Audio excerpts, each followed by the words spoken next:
Hello, everyone. Esra, can you hear me? Yes, I can hear you. Can you hear us? Yes. Yes, perfect, perfect. So thank you very much for joining. So hello and welcome to our guests as well. Thank you very much for joining our webinar on exploring the ethical and regulatory landscape of artificial intelligence. We have two wonderful guests today, Ayca and Esra. In a minute, we will introduce them as well. Let me start quickly myself with my introduction. I'm Efe Pazar Çevren. I'm the CEO and one of the co-founders of VireUp.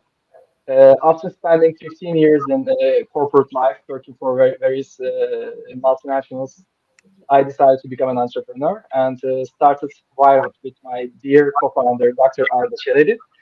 And at VireUp, we use artificial intelligence to help recruiters to identify the best candidates efficiently and transparently. Uh, do not be afraid. It's not going to be a glorified sales pitch. So it's not the whole point. It's not the point of this webinar. We are here to learn from the experience and knowledge of our valuable speakers, guest speakers. So I will directly move on to them for them to introduce themselves. So maybe we can start with you, Ayça. Would you like to tell us a little about yourself? Hello, everyone.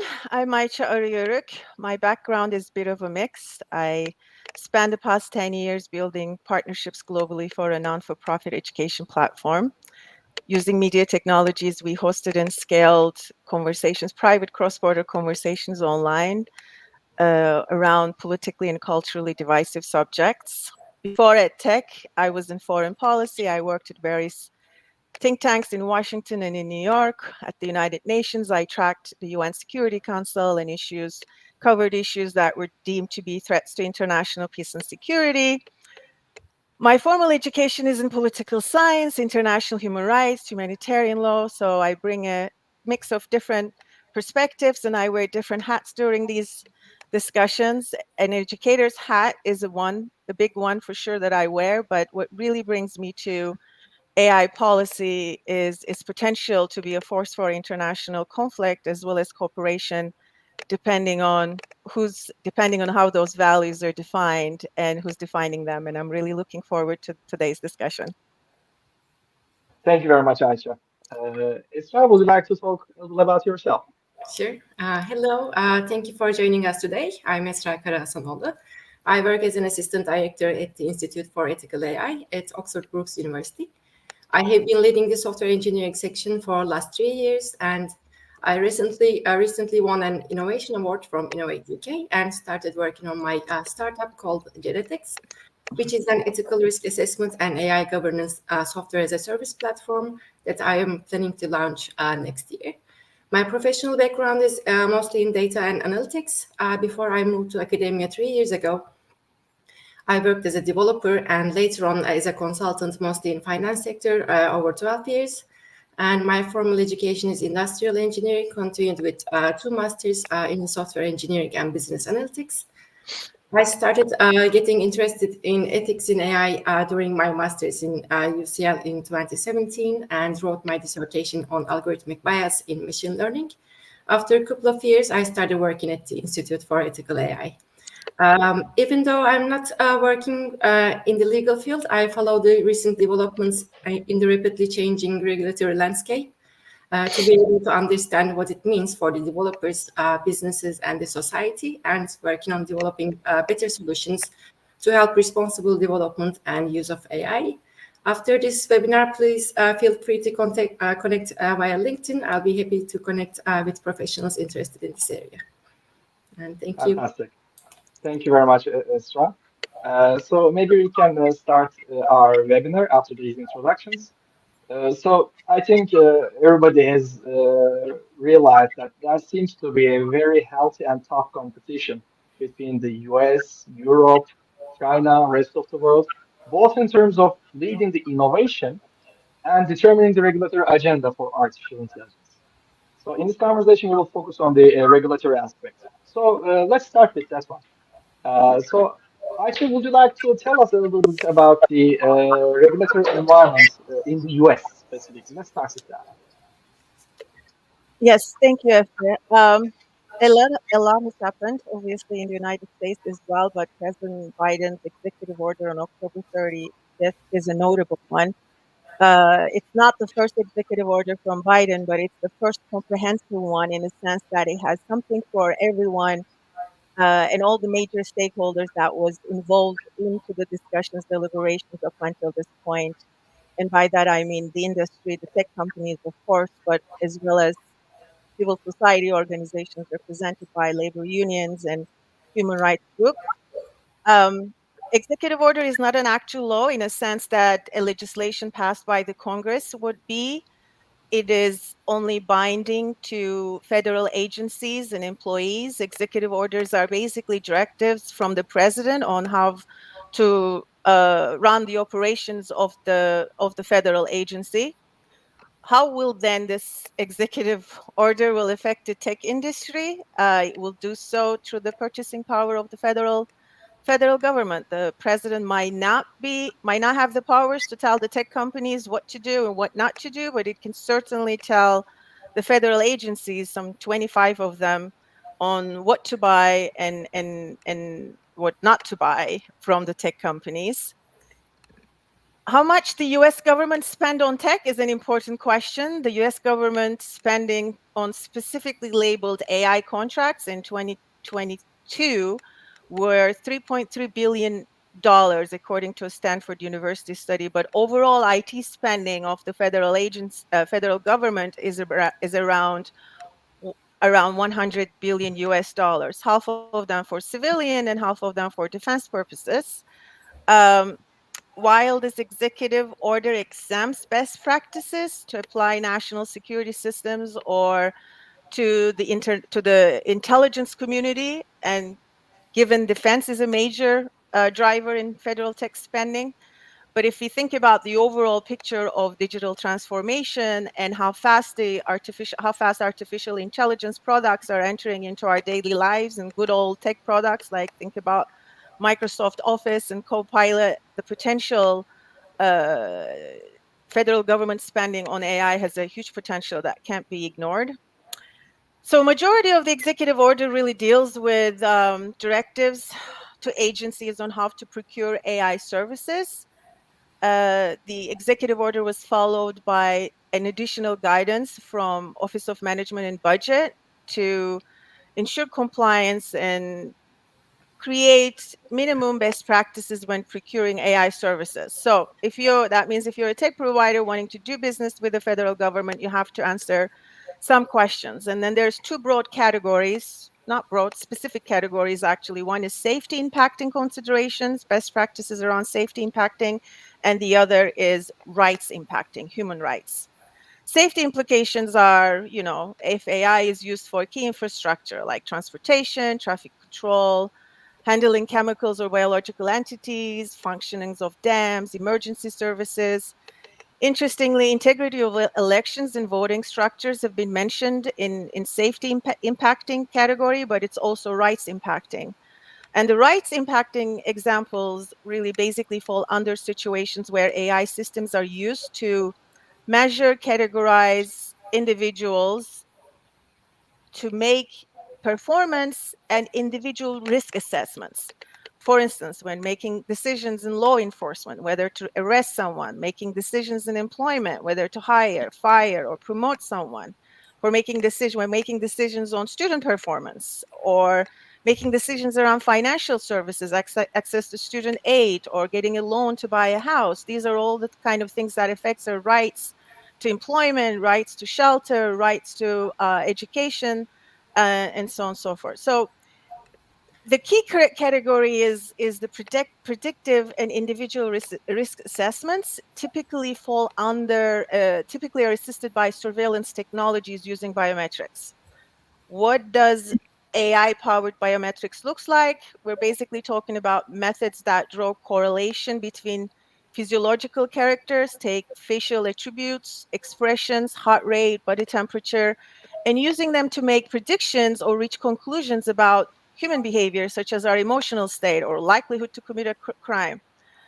What's the problem? There's a lot of problems with that because these technologies are trained on limited data sets that are not inclusive and representatives of all their subjects. And so that means they start with the bias in the training data set. And then there's more bias gets baked into it as these data sets are trained with weights and models. But bias is not the only problem. These predictions seek physiological, behavioral, and emotional correlation, and therefore tend to over-rely on correlation, overlooking causation. And the variables greatly change by individual. Every individual have a different baseline affected by their own environment, which also changes its dynamic. And the way I think about it is, as a non-technologist, to make sense, is the way, for instance, the way that I'm using my hands. Right now, you see the way that I'm using my hands. Is it because of my cultural attributes that I'm Turkish and hot-blooded, or is it I am cold here, or is it I am nervous and I'm excited?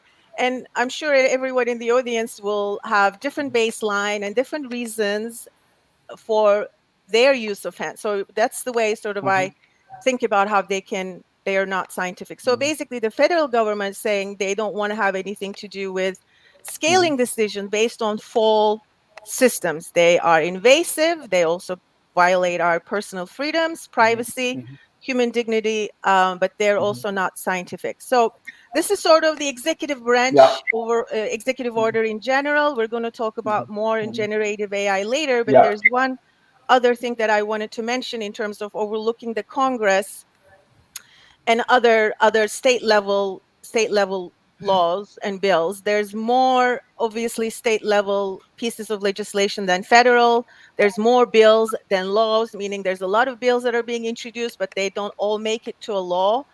And according to a recent study by researcher Revit Dotan, Dotan, sector-specific state-level AI bills target the most one area, and that's human resources. They count about 9.9% of all the bills, state-level bills. There is one particular local law, such as the New York City 144, focusing on regulating automated employment decision tools on candidates and employees. It's known as the NYC AI bias law. It requires companies to disclose metrics to see whether their AI complies with existing federal anti-discrimination. So it's looking at the existing anti-discrimination law and asking them companies to do annual bias audits and evaluating disparities, impact based on gender, race, ethnicity, and publish these findings. And some criticize this to be very broad to be effective, but I will stop here now and turn the mic back to you, Efe. Thank you very much, Ayça. That was fascinating. Very, very insightful. I think that's a little for many of us new information, especially on the executive order side. Now I want to turn to Esra. Esra, would you like to tell us a little about what's happening in EU Commission, Parliament, etc.? Can you tell us about that stuff? Sure. As most of you know, EU Act is one of the first ones. They released the proposed regulation on artificial intelligence on 21st April on 2021, which is the first regulation in the world. This is their next step after publishing the ethics guidelines for trustworthy AI intelligence in 2019. And previously, EU has also pioneered laws around data privacy, known as GDPR, online platforms, online e-commerce regulation, and recently aligned with their data strategy published in 2020. After the Data Governance Act, last week on 27th of November, Council adopted a new regulation, European Data Act. And it is on harmonized rules on fair access and use of data. This year, actually, I attended a conference on generative AI, and obviously one of the hot topics were EU AI Act. And there was a speaker from EU Commission described their futuristic approach as EU has policies even for not yet existing problems. So I'm not going to dive into every article in EU AI Act in detail, but let me summarize what it entitles. And EU AI Act introduces rules governing the development, marketing, and use of AI in EU. And the AI Act aims to ensure that AI systems in the EU are safe and respect fundamental rights and values. Its objectives are to foster investment and innovation of AI, not limiting the development of AI. And EU Act legislation is driven by a trilogue of consisting three bodies, the European Commission, the Council of the European Union, and European Parliament. The European Commission takes on the mediating function, and the Council is currently under Spanish presidency. So who is under the obligation of the EU Act? It will apply to providers, users, importers, and distributors of AI systems. In Article 3 definitions, providers of AI systems who develop an AI system with a view of placing it onto the market or putting it into service under their own name or trademark. So, but obligations also apply to various ways to users, which mean any person or organization using an AI system under its control. For example, a local government using a fraud detection system, or an employer using an automated hiring system. It doesn't refer to the final user of the system, like in the data subject in the GDPR, and it doesn't have a specific term for the individuals. Also, obligations also fall on importers and distributors with Articles 26 and 28. In a way, similar to the product safety regime, with the intent of stopping dangerous products built outside the EU from entering it. So what is the proposed fine for the non-compliance? For companies, fines can reach up to 30 million euros or 6% of their global income. Submitting false or misleading documentation to regulators can result in extra fines too. So what to do to get ready for businesses? First step is to create a model repository. Companies should first assess if they have AI models in use or in development, or are about to procure such models from a third-party provider, and list the identified models in a model repository. And second step here is the risk classification of those models. Based on the model repository, the AI models can be classified by risk, and EU AI Act distinguishes them in 4 different risk categories. They are unacceptable risk, high risk, limited risk, and minimal risk. The law gives examples of models. They are posing an unacceptable risk, and these are prohibited. Examples are facial recognition in public places, or systems that score people socially. And models with high risks are allowed, but they must follow many rules and go through a check to make sure they are safe. This check must be completed before the model is in use, and these models also needed to be listed in a database in the EU. Using high-risk models needs a risk management system, keeping records of the changes in the models and data, and having people oversight. The data used to train, test, and check the model needs to be handled properly, and there need to be controls to make sure the model is safe and fair. Examples of high-risk systems include models for critical infrastructure, hiring or rating employees, credit scoring, and deciding risk premiums for customers, and so on. And other models are seen less risky. For those, it is important to tell the users if they are interacting with AI. For example, according to the Act, chatbots or deepfakes are not high risk, but people using them should know that AI is involved. So after the risk classification, what to do? And the third step is to prepare and get ready for the regulations. For those, assess the companies needs to assess the risks associated with their AI systems.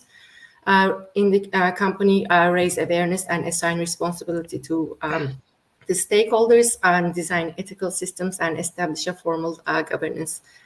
Now, I'd like to continue with the recent developments in the EU AI Act, especially last 1 month.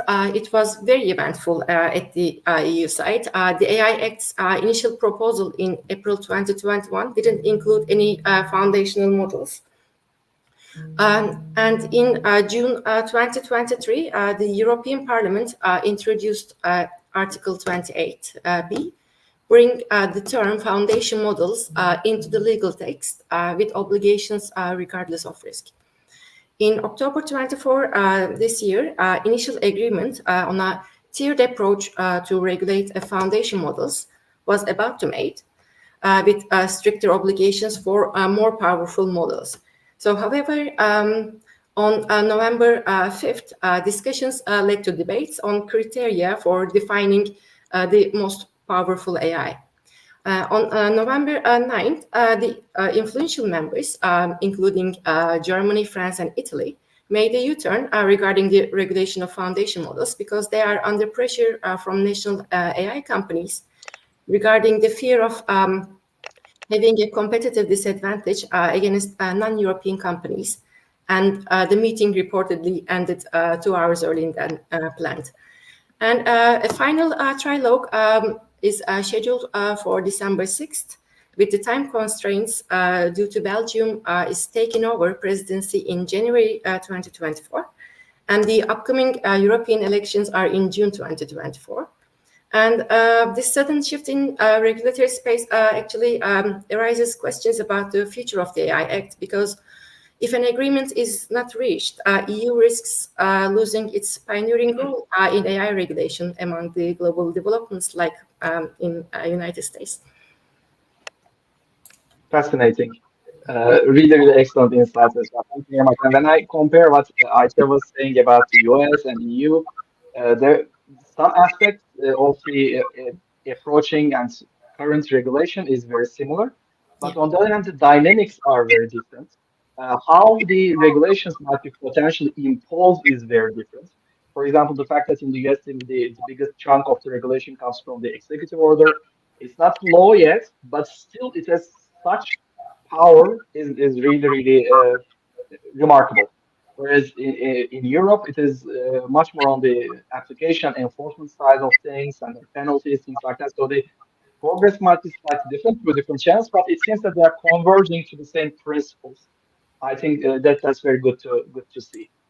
So now maybe we can talk a little bit about the broader global agenda and specifically China, of course. So I will hand over the mic to Ayça again. Would you like to talk a little about that space too, Ayça? Yes, of course. So internationally, if you look at the broader picture, the AI regulate it, policy development in the international space is not new. It started in 2019 with OECD, Organization for Economic Cooperation and Development, released the first intergovernmental standards and recommendations on AI. OECD is a mostly a European-centered organization, European countries plus the US, Turkey, and Israel. Then 2021 came the UNESCO recommendations on artificial intelligence, which was the first global standards and recommendations on AI, with 192 member states joining, and I think actually 193 because US came back to UNESCO after leaving it for a period of time. And in between, we had seen many sort of statements and principles from G7 and G20, but all of these efforts were sort of lacked legitimacy because they are, at best, were regional attempts, with the exception of UNESCO. Global cooperation, a global outlook is important because these are global technologies. It's better for companies, number one, to have the same set of rules for each jurisdiction, but it's also important not to overlook the the role and the needs and the interest of the developing countries and the rest of the world, because of the existing inequalities and AI's sort of role in potential in perpetuating these inequalities. We are at world population is at 8 billion right now. 3 billion of those people today do not have an access to internet, and they have never used internet. Today we're talking about the advanced technologies, frontier models, but for them, having an access to the internet means having an access to basic financial services, education, employment. And the needs and interests are obviously different. Like the productivity tools like ChatGPT might help us office workers or knowledge workers in the West and increase profit margins, but they don't help put food on the table in some of these places where they're living under poverty. So why is the developing countries are important? They're important because if you look at the climate, if you remember the climate negotiations, that was a turning point to reach a global consensus to include the unique needs of the developing countries. They were like, okay, you developed all this time, you pollute the world, now it's our turn to develop, and you're saying we can't develop, we don't have a right to development. So it's going to be this key point in terms of who courts and gets the hearts and minds of the developing countries and how they're involved in the discussions. And that's where the UN comes in. The UN is, whatever you say and whatever you think about it, is the most Mhm. democratic, sort of an inclusive organization with 193 members. We hear about G7, G20. What we don't hear about is there's a voting bloc at the United Nations called G77 that has actually over 123 members. And China is sort of has positioned itself and is always identified, because has always identified as a developing country, has positioned itself to be and to influence the developing countries. China recently announced at the Belt and Road Initiative, which is China's $1 trillion global infrastructure program, a global governance initiative. They've also taken steps to place restrictions on facial recognition. They have China's internet giants are opening up their large language models to smaller organizations, so they might end up reaping greater benefits from open source since they're already regulated to begin with. And just recently, Beijing Internet Court made a landmark ruling endorsing copyrights for AI generated work. And that contrasts with the US decision in an approach towards copyrights and intellectual property. Of course, it's easier for China to regulate. They can act fast. The president has more powers. They don't have to consult with the public. They don't have tech lobbies. You don't. China has no problem sort of binding their decisions. If you don't follow their rules, as a tech CEO, you might disappear. But at the same time, one can argue that tech lobbies in the U.S. and in Brussels, in Washington, in Brussels, also maybe undermining the democratic process in the Western regulation. So I think the way that what's coming down together is really going to be the discussions around human rights, how we approach human rights. China's approach to human rights is they focus on more collective and social rights and the benefits of the community. In the West, we see a lot of emphasis on individual freedoms and civil and political rights. So these are going to be important as we make inways around how we approach the regulation around large language models or foundational models or generative AI, whatever term you want to call it.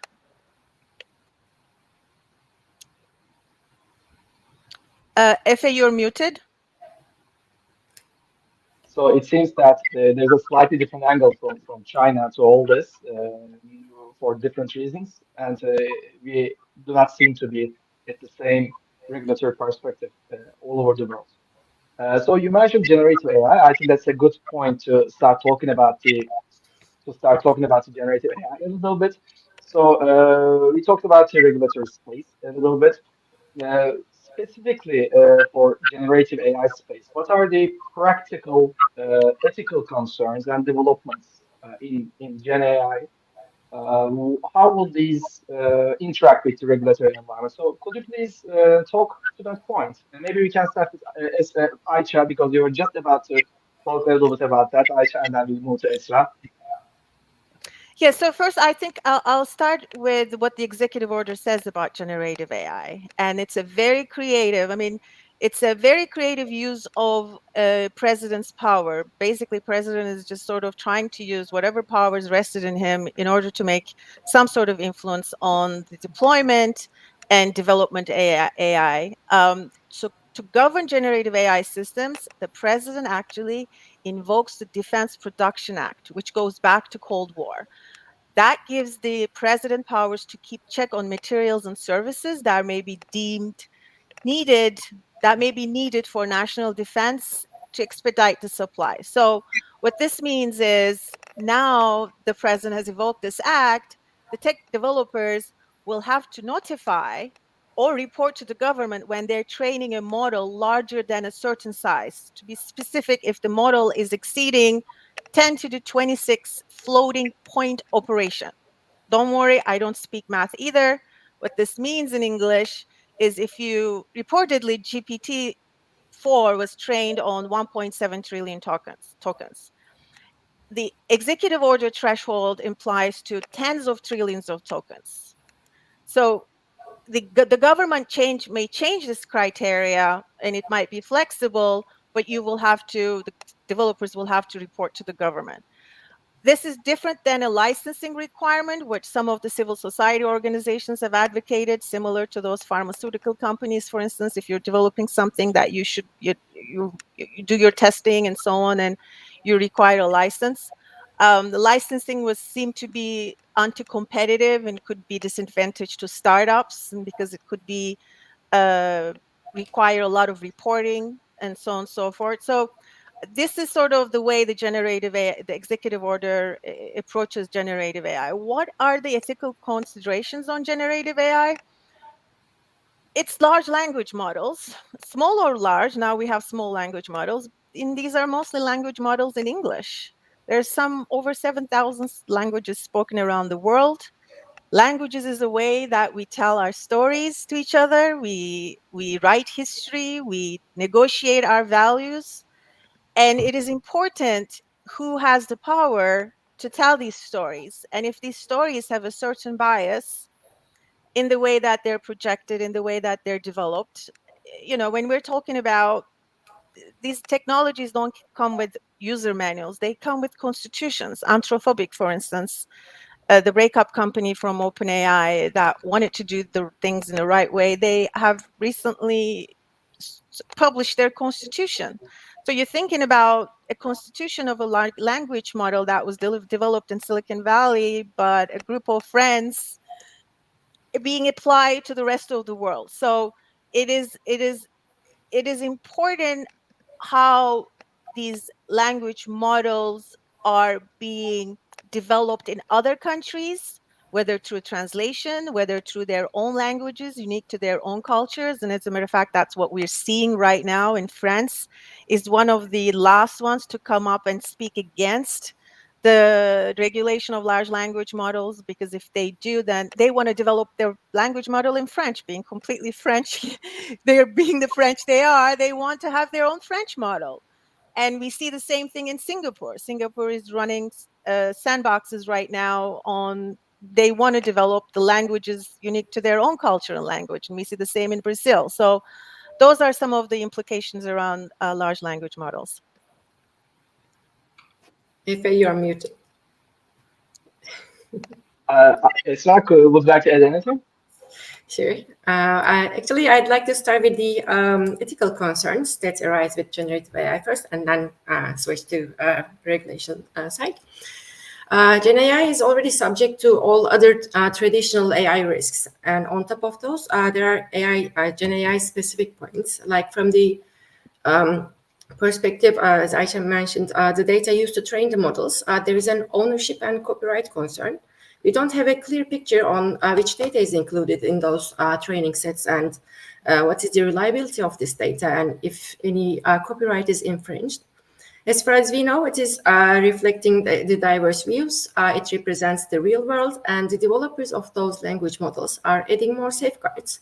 Like in Google's new BARD release, an answer or a piece of information is only considered reliable when it is seen above the number of a threshold level from different sources. And those type of safeguards are increasing in each new release. So they also introduced 7 AI principles in the company recently. And in September, Microsoft announced they will pay legal damages on behalf of customers using its AI products if they are sued for copyright infringement for the output generated by such systems. And from the output perspective, there are other concerns. Most common ones are the lack of human oversight, especially it affects in the individual users. It is not possible to check every topic and every generated answer. Also, similarly, the output may not comply with the moral or social norms of the society, or it can go beyond the moral concerns and create hallucinations, which may mislead the users and create serious harm. Briefly, hallucinations are not the result of a poor quality of the training data. They are the outputs that are incorrectly decoded or by the transformer or do not follow any identifiable pattern. And how GenAI risks affect the regulations. As I mentioned in the first question, in the EU, the discussions are mostly around the competitive disadvantage, which may cause the EU companies fall behind the technological advancements. And also, the discussions are around the additional obligations for the most powerful ones and how to assess which one is more powerful or has higher risk. And the latest news shows they're coming to an agreement. And the last meeting is in 2 days, which we will have more update on. In the meantime, on 4th of October, Google published an article called Levels of AGI, Artificial General Intelligence, which classifies AI systems and their risks.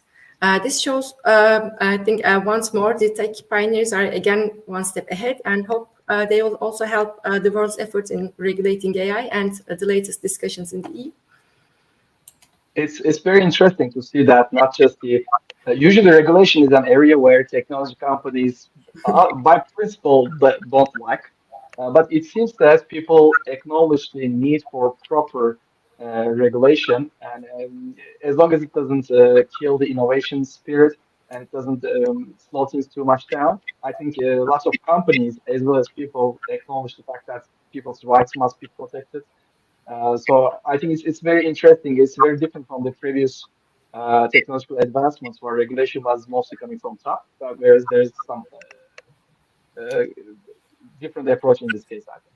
So I want to do a little time check. We're 37 minutes in, so I think we will need to move a bit quicker in the coming questions. It's a fascinating subject. There's a lot to talk, but we will need to pay attention to the time as well. Now, for businesses, we just talked about the businesses a little bit taking the initiative. So can we talk a little more about that, Esra? What additional steps we see in that direction? Yeah, there are great trends now.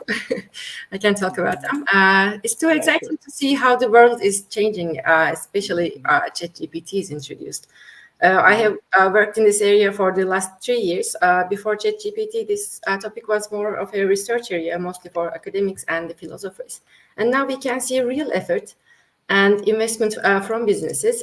Other than the technology companies, HR tech and finance sectors are taking the lead on creating responsible AI mechanisms in the organizations.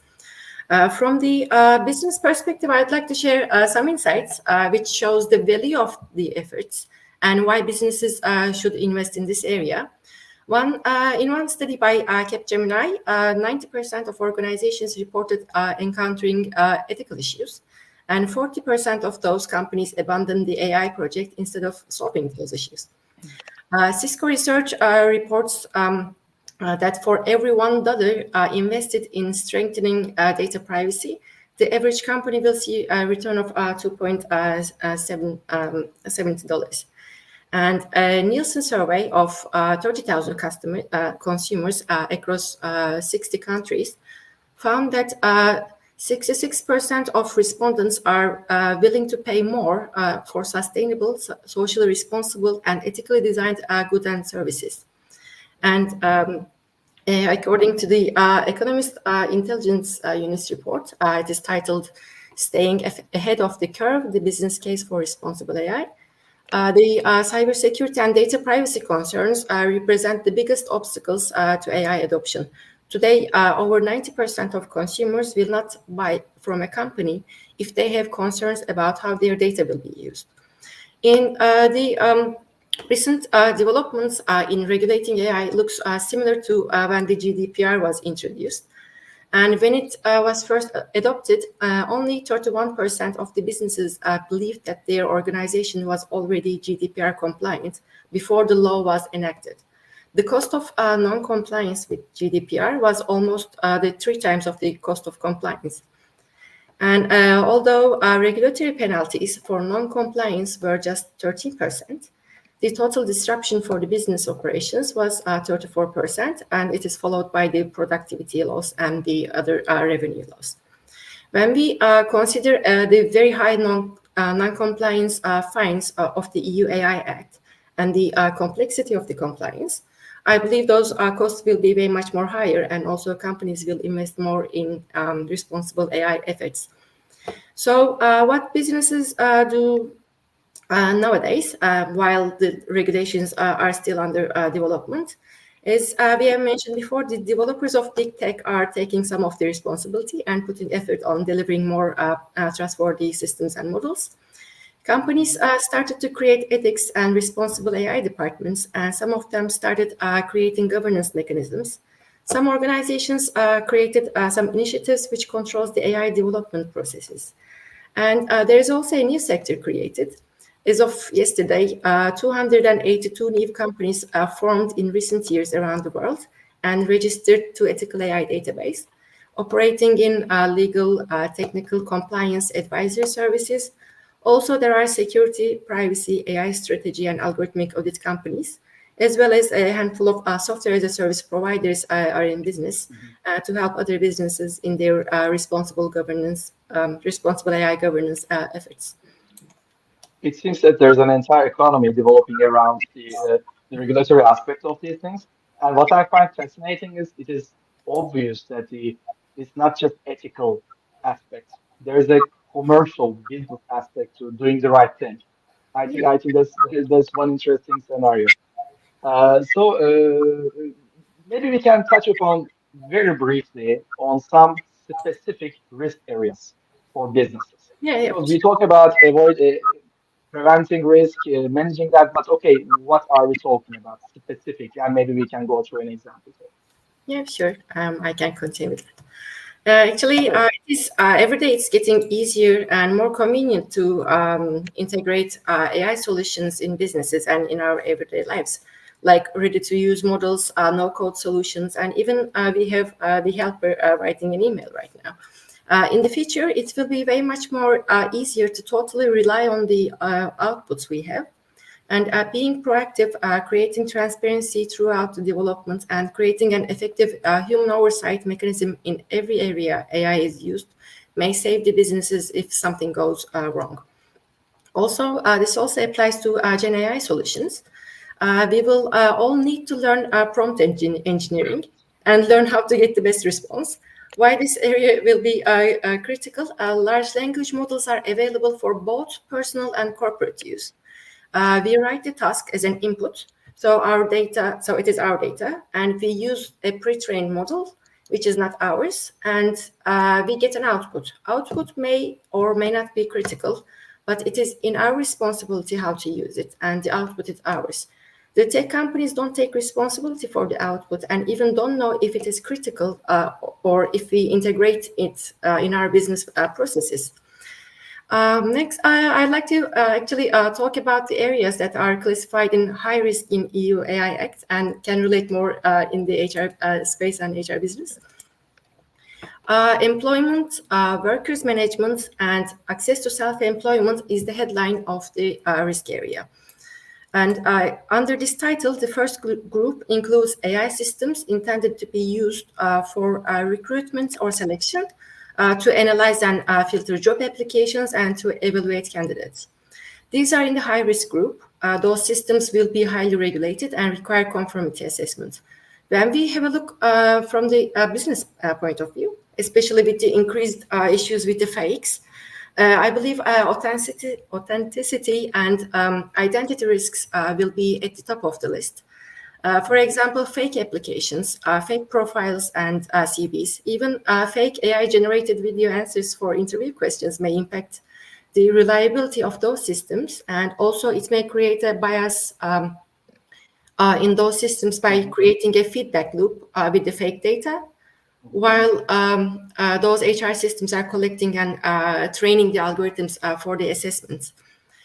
Second group in the same classification is AI intended to be used to make decisions on promotion and termination of work-related contractual relationships, evaluate performance and behavior of persons in such relationships.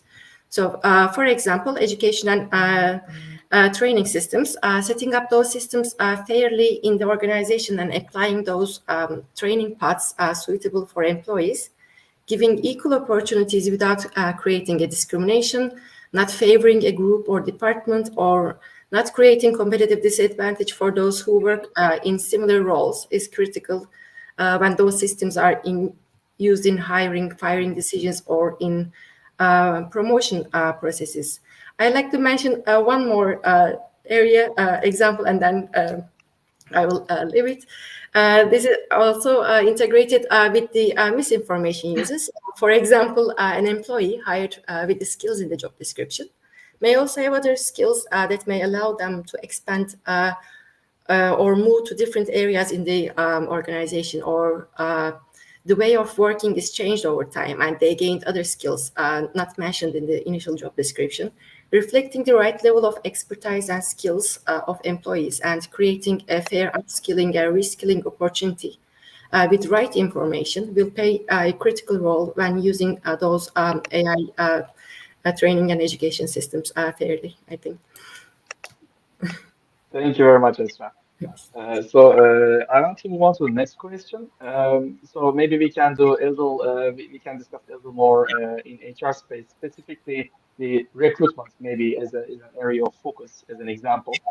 That's one area that VireUp is active in. So we have been very much involved in that space, and some of the practices that we have been seeing in this space have been varying a lot over the years.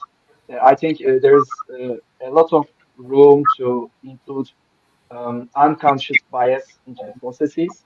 Bias is not necessarily a bad thing, by the way, because sometimes you need to be biased about certain traits, certain skill sets to hire the right candidates. So it is not just about the being fair to all the job applicants, but it's also about hiring the right people for the job. So it has to be conscious, and it shouldn't penalize certain minorities, certain groups because of certain demographic measures which are completely irrelevant. For example, I think over time, facial recognition software has caused a lot of damage in this space because something that was created for law enforcement was incorporated into the recruitment process just because we can. I think it's not the right reason to incorporate technology. It has to be very relevant. The purpose and the design must be suitable for the use case. Another area where AI is being used is keyword searches on CVs, for instance. People don't always update their CVs. Some keywords are buzzwords for some people, and it doesn't necessarily represent people's actual up-to-date skill sets. So it is also causing elimination of lots of candidates from the process. I think the main harm there is using these technologies without knowing the downsides. These technologies focus on eliminating the candidates rather than prioritizing the identification of the right people because these technologies don't have the necessary structures and frameworks in them. I think whatever technology companies use in this space, they need to prioritize explainability and transparency aspects of these.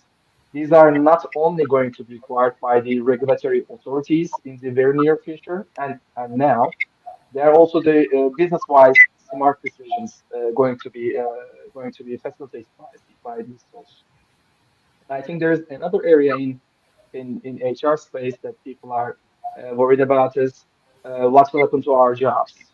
I mean, will AI be used for replacement of humans or augmentation of humans? It's another discussion topic there.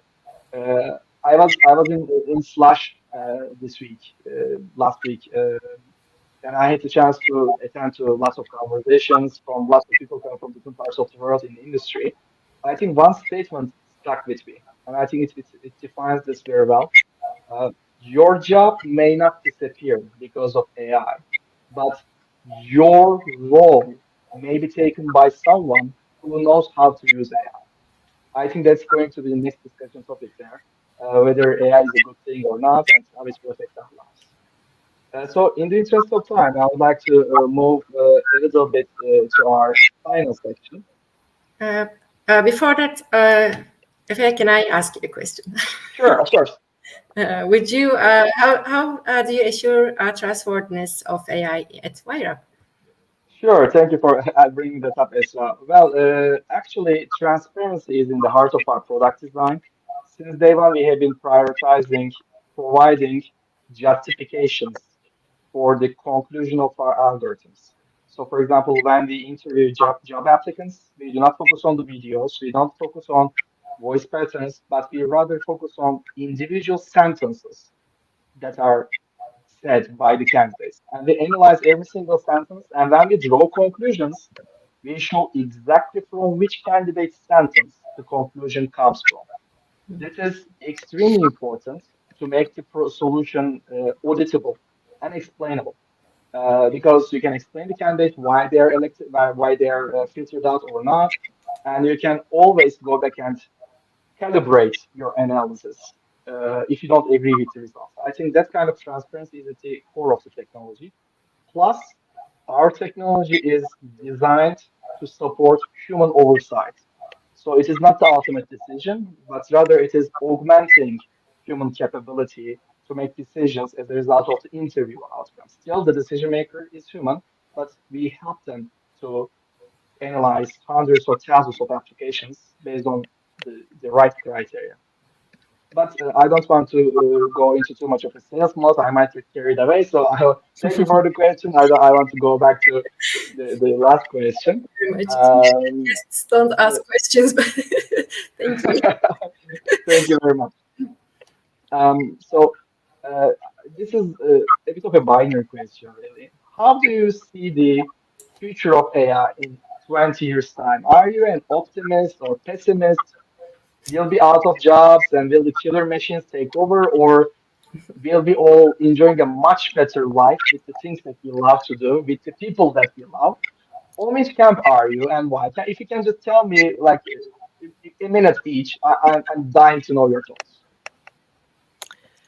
Well, I think I definitely want to say for a minute something about the labor implications and about what this means for education and future work. But before, I wanted to just make a cautionary note about um, whether we can fully trust tech companies to self-regulate. It's absolutely true that there is a business case to be made about why it's in the interest of the companies to do the right thing.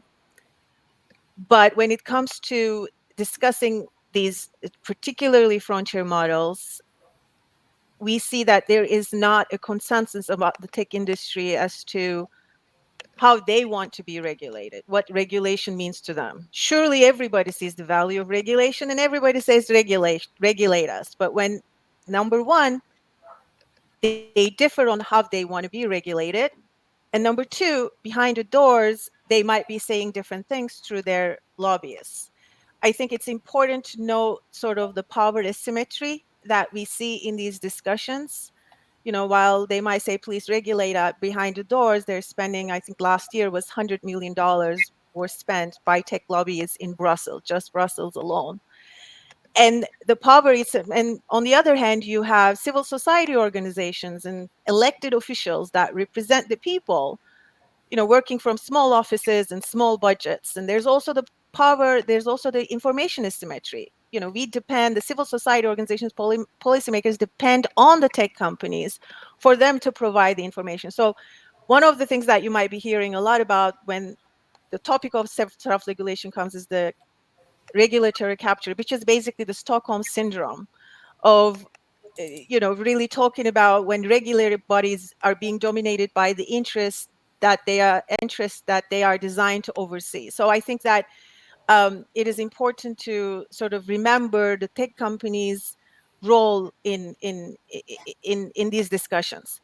And what it really boils down to, which risks we want to prioritize. We have bandwidth only for so much. Shall we focus on the future AGI frontier models? Shall we focus on the risks that we already know that are happening and that there's something we can do about them, such as facial recognition, biometric categorization? At the end of the day, AI is about stereotyping, and it can stereotype cultures, it can stereotype people in the way that these systems are being produced, and they're not neutral technology. So when it comes to late labor, about the future, am I pessimistic? Am I negative? And I think one thing I believe is that I am not what they call a techno-determinist. I don't think that our future is determined, but already, and every technology that we should granted that it uplifts societies and helps the economy overall, but the argument that it uplifts everyone equally has been already debunked. That we can't fully trust the invisible hands of the algorithms to just do the right thing, and particularly around these technologies. Now, working with, for the past 10 years, I talk with educators and college administrators and deans around the world, and worked with social scientists to understand the technology's impact on behavior, on learning, on skills. How we the rules that we define now will really shape the future in terms of how that future looks like. Some of the tech CEOs, for instance, says, who wants to do the work? We will have more time. But it's not that we have less work. It's about what we do with the time when we are not working, and whether we're going to be a burden to the social systems, to the government services, and whether we're going to be fulfilled. um, but also what kind of jobs I think are going to be taken Mhm. away. Right? This is Yeah. the idea Mhm. that this just the Mhm. knowledge workers are affected as much as the unskilled workers. It's not just the blue skills or the white Mhm. skills. We're all going to be affected by it. But there's one thing that I would encourage, sort of, and tell to the educators, and that just always came up, Mhm. is the learning loss. When we Yes. are surely learning about the machines are Mhm. surely learning about us, but are we learning Mhm. about each other? I think the machine learning is advanced. My always concern is, how is the human to human learning, the skills and Mhm. behaviors Mhm. that we have an Mhm. evolutionary Mhm. advantage coded in our DNA, that we are Mhm. more competitive Mhm. and better than machines, but we Mhm. took them for granted because we feel like we need to be born with them. We don't need to invest in them. So I think the future of the work, future of education is really going to determine how we invest in human to human interactions. These are the Mhm. what kind of stories we're going to tell each other, what kind of Mhm. biases we're going to bake into these language models, Mhm. how we're going to negotiate and agree on common values, which terms we're going to use, and Mhm. it's all going to come down to how Yeah. we deal with difference when we have differences of Yeah. opinion. So if I will take the liberty to summarize your response, Ayça, can I say if the question was, is the glass half full or half empty? I think your answer would be the glass is 50% full. Confusing. Thank you very much.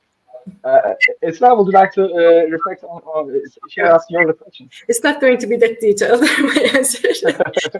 I'll go say my personal view. Actually, personally, I'm very excited with the developments and cautiously optimistic.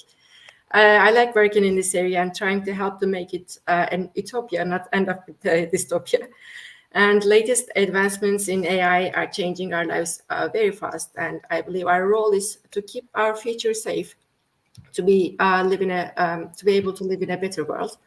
We may able to maybe answer the questions we haven't been able to answer throughout history, or find ways to fight with climate change or food crisis. I think educating the people and the society for responsible uses of AI and being an advocate of creating social good and raising awareness is very important, especially now while we are still at the beginning of this journey. And as in every aspect of our lives, there are good and bad players. And from the early stages of human existence, we created social and moral rules, standards, laws to keep our society safe. I don't believe we will be able to stop AI or limit it. And the only way is to put our best efforts regarding malicious use and try not to create unfair advantages, starting from individual level, and also try not to start a new world war using AI. Thank you very much, Esra. I think you are more on the optimistic side of it. You should cautiously optimistic. I like that. Well, I am clearly optimistic about the potential and the direction of AI. Of course, the right steps must be taken, the right controls must be in place, and we should be using the tools for what they should be actually. I think regulatory environment, I'm actually embracing it, and I think there will be good controls in place to harness the power of AI. I think in our lifetimes, we observed so far three big technological leaps. Internet was a massive change. It affected everything. And I think overall for the good direction. Mobile phones was the second massive technological leap. It affected everyone's lives, and I think overall the impact has been positive. I think AI has the same potential and maybe more because it has the combined effect of all of these and more. I think there's a huge potential there. I'm hopeful for humanity. I think we are as a species smart enough to control what we do.